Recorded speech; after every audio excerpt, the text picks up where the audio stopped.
Well, what's amazing to us is that this weekend will be our 10-year anniversary. Can't quite believe we made it, but we have. It's kind of neat. It's also amazing that we still have people that walk in the door that say, "I've been meaning to come in."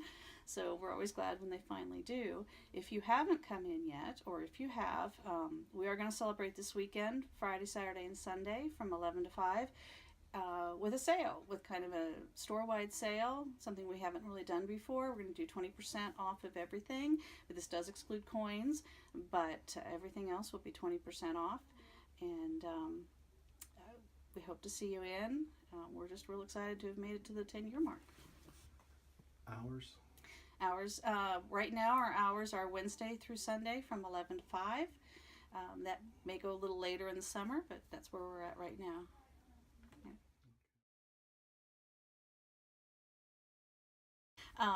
When I moved back here about 10 years ago, I was fixing up an old house and going to a lot of auctions with my parents. And as a result, we ended up with not just my garage full of stuff, but their garage full of stuff.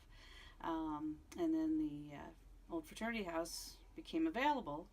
So we decided to put a bid in on it, came up and looked at it, and surprisingly, it did not smell like stale beer when we came in after it had been closed up for a couple of years. And we put a bid in, didn't get it right off. Dad put a second bid in, and then we never heard anything.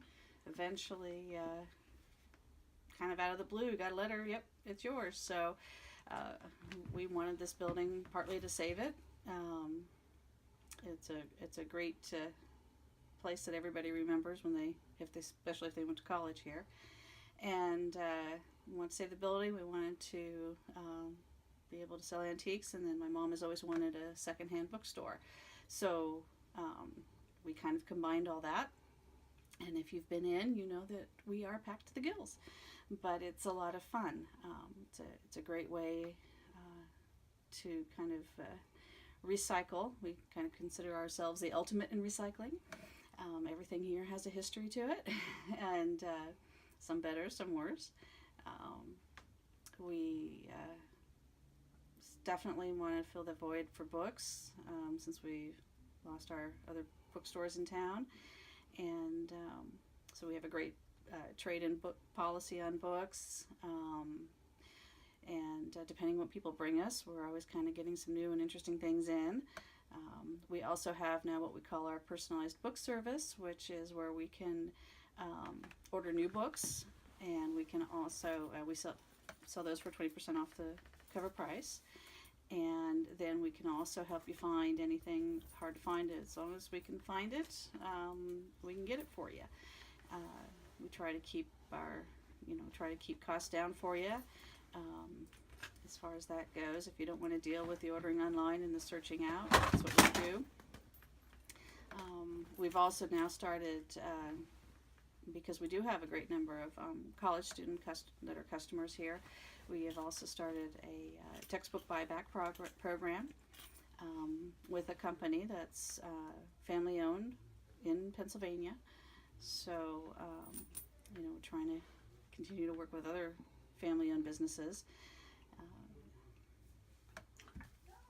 Do you plan on selling used textbooks? No, I don't think we won't be selling them. The only ones we have are ones that show up as donations, basically. The ones that the bookstores and these companies don't buy back, sometimes they just end up on our porch, and we put them out there usually. So. Do you have any idea how many books are in here? My mom did a good guess recently, and I can't remember now. You can kind of multiply by number of bookshelves. I think she came over 10,000 books. And she has a pretty good idea of what's here. So if you ask, somebody usually has an idea if we have something or not. What are some of the most obscure antique items that you have? Oh, yeah, that's a trick question. I mean, we do have some finds that we just love. I mean, they usually we kind of post things like that on our Facebook page just to kind of, here's something with a neat story to it, or we have a neat old trunk from an auction I got down in New Bethlehem. That's from like the early 1800s, and then it has some newspaper lined in it from about the mid 1800s.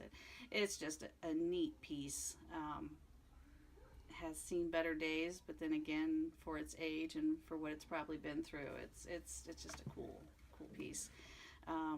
We occasionally have a couple things that we don't sell, but we like having around because the stories are so interesting. What about the hands on the clock on the courthouse? Oh, that was a neat. Yeah, the templates. When the hands were replaced, what was that, back in the 70s?